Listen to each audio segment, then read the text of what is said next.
নমস্কাৰ স্বাগতম জনাইছোঁ মোৰ ইউটিউব চেনেল ৰিষ্টাৰ্ট উইথ শিখালৈ আজি পুনৰ আপোনালোকৰ মাজলৈ লৈ আহিছোঁ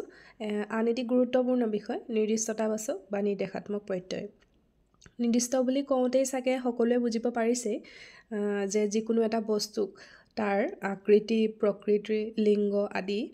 নিৰ্দিষ্টকৈ দেখুৱাবলৈ আমি শব্দৰ পাছত যিবোৰ বৰ্ণ বা বৰ্ণসমষ্টি যোগ কৰোঁ সেয়াই হৈছে নিৰ্দিষ্টতাবাচক প্ৰত্যয় আহকচোন তেন্তে আমি ভিডিঅ'টোৰ মাজলৈ যাওঁ ইয়াৰ সংজ্ঞাটো প্ৰথমে আমি চাই লওঁ নিৰ্দিষ্টতাবাচক প্ৰত্যয় কোনো বস্তুৰ আকৃতি প্ৰকৃতি আৰু লিংগ আদি নিৰ্দিষ্টকৈ বুজাবলৈ শব্দৰ পাছত কৈছে যে কোনো এটা বস্তুৰ যি তেওঁৰ বস্তুটোৰ আকৃতি বা তাৰ প্ৰকৃতি আৰু তাৰ লিংগটো কি আদি তাক নিৰ্দিষ্টকৈ আমি যেতিয়া বুজাবলৈ শব্দৰ পাছত যিবোৰ বৰ্ণ সমষ্টিৰ যোগ হয় তাকে নিৰ্দিষ্টতাবাচক প্ৰত্যয় বুলি কোৱা হয় আকৃতি প্ৰকৃতি ধৰক এই বস্তুটো এনেকুৱা ধৰণৰ বস্তুটো কৈ দিয়াৰ লগে লগে কি হৈছে তাক নিৰ্দিষ্টকৈ বুজোৱা হৈছে বা এই পাতখিলা বুলি কৈ দিয়াৰ লগে লগে এখিলা পাতৰ কথা কৈছে বা মানুহটো বা মানুহজন এজনক বুজোৱা হৈছে সেয়ে কৈছে যে কোনো বস্তুৰ আকৃতি কেনেকুৱা ধৰণৰ তাৰ প্ৰকৃতি আৰু লিংগ তেওঁ পুৰুষে হয় বা মহিলাই হয় সেয়া নিৰ্দিষ্টকৈ যি বুজাবলৈ শব্দৰ পাছত আমি যিবোৰ ব্যৱহাৰ কৰোঁ যিবোৰ বৰ্ণ বা বৰ্ণসমষ্টি ব্যৱহাৰ কৰোঁ সেয়াই হৈছে নিৰ্দিষ্টতাবাচক প্ৰত্যয় নিৰ্দিষ্টতাবাচক প্ৰত্যয়ক আকৌ আমি কেইবা প্ৰকাৰেও ভাগ কৰিব পাৰোঁ এয়া দিছে একবাচক নিৰ্দিষ্ট দ্বিবাচক নিৰ্দিষ্ট চতুৰ্থবাচক নিৰ্দিষ্ট আৰু বহুত্ববাচক নিৰ্দিষ্ট একবাচক নিৰ্দিষ্টটোনো কি চাই লওঁ দিছে যে একবাচক নিৰ্দিষ্ট বুলি ক'লে কেৱল এটা বস্তুক নিৰ্দিষ্টকৈ যেতিয়া আমি বুজাওঁ তেতিয়া সেয়া হৈছে একবাচক নিৰ্দিষ্ট মানে আমি এটা বস্তুক যিকোনো এইটো সেইটো বা সি তেওঁ নিৰ্দিষ্টকৈ এজনক বুজাবলৈ বা কোনোবা এটা বস্তুক অকলশৰীয়াকৈ এটা বস্তুকে বুজাবলৈ বা বটলটো ধৰক আমি বা স্কেল পাত যি এটা বস্তুক বুজাবলৈ যি ব্যৱহাৰ কৰোঁ সেয়া হৈছে একবাচক নিৰ্দিষ্ট যেনে খিলা শব্দটো আমি এটা বস্তুক বুজাবলৈ ব্যৱহাৰ কৰোঁ যেনে পাত খিলা কাগজ খিলা এখিলা বুজাইছে তাত খন তামোলখন কিতাপখন গছি বন্তি গছি এটাকে নিৰ্দিষ্টকৈ বুজাইছে জন বা গৰাকী মানুহগৰাকী শিক্ষকজন বা শিক্ষকগৰাকী এজনকে বুজাইছে চকল যেনে নেমু এচকল দে আম এচকল দে বুলি কোৱাৰ লগে লগে এচকলে বুজাইছে ডাল আৰু গছডাল বা খৰিডাল যিকোনো এডালকে নিৰ্দিষ্ট কৰিছে ঘৰটো ল'ৰাটো হাতীটো তাৰপিছত পাত যেনে সৰপাত এপাত জাঠি পাত মানে ইয়াত খিলাখন গছি জন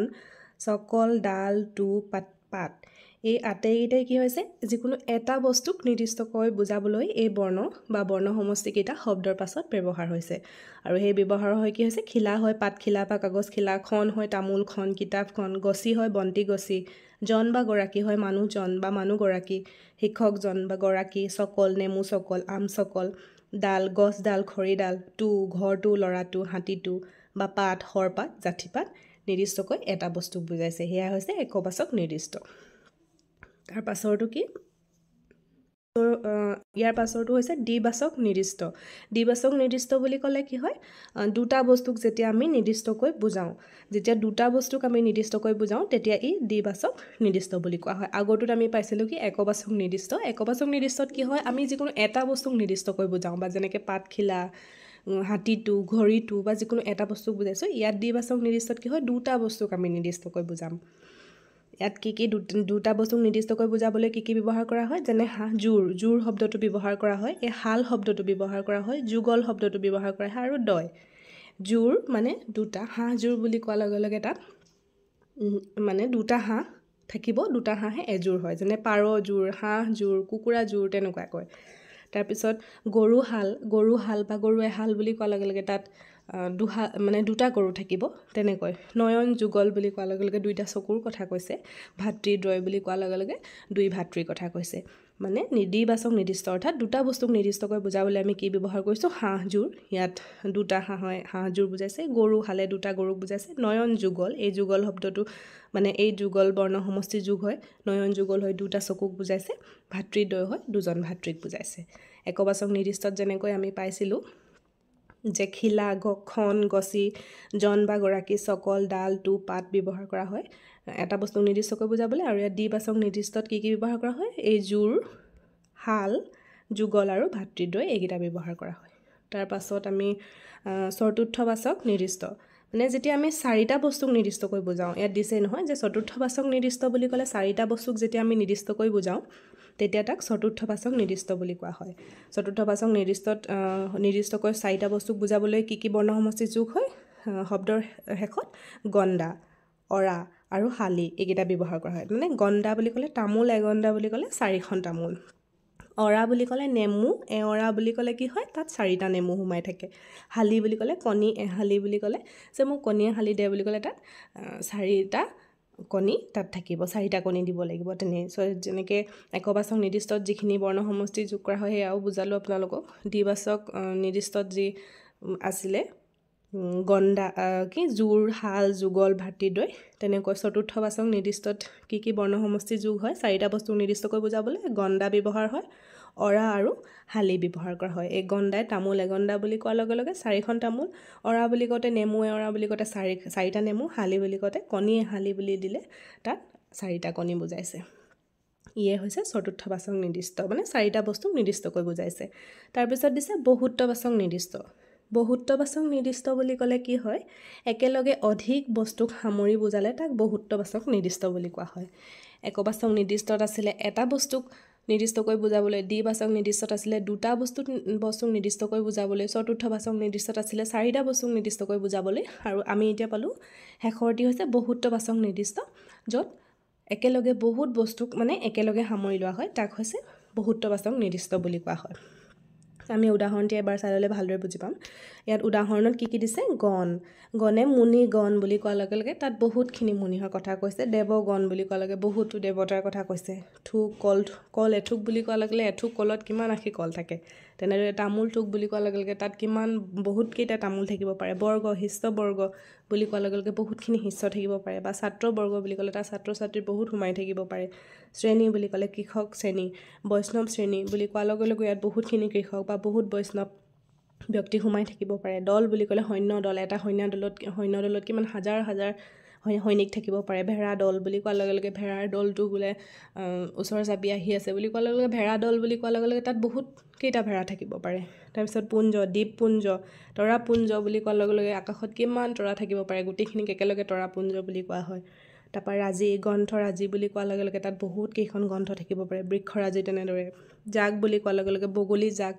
আকাশত ইমান ধুনীয়াকৈ উৰিছে তেনেকৈ যদি আমি কওঁ বগলী জাক বুলি কোৱাৰ লগে লগে তাত বহুত বগলী থাকিব পাৰে আমি নিৰ্দিষ্টকৈ তাক ক'ব নোৱাৰোঁ যে 4টা বগলী উৰি গৈছে আকাশখনত 5টা বগলী উৰি গৈছে আমি তেনেদৰে নকওঁ কি কওঁ বগলী জাক উৰি গৈছে আকাশত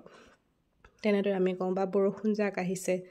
তাৰপিছত পাল ছাগলী পাল তেনেকৈ ভেড়া পাল তেনেকৈ তাতো নিৰ্দিষ্টকৈ বুজোৱা নাই তাত বহুতখিনি বুজাইছে মালা পৰ্বত মালা বুলি কোৱাৰ লগে লগে বহুত কেইখন পৰ্বত মেলি যেনেকৈ সৃষ্টি হৈছে বা মখা পিঠা মখা মানুহ মখা বুলি কোৱাৰ লগে লগে তাত বহুতখিনি মানুহ থাকিব পাৰে থোপা ফুল থোপা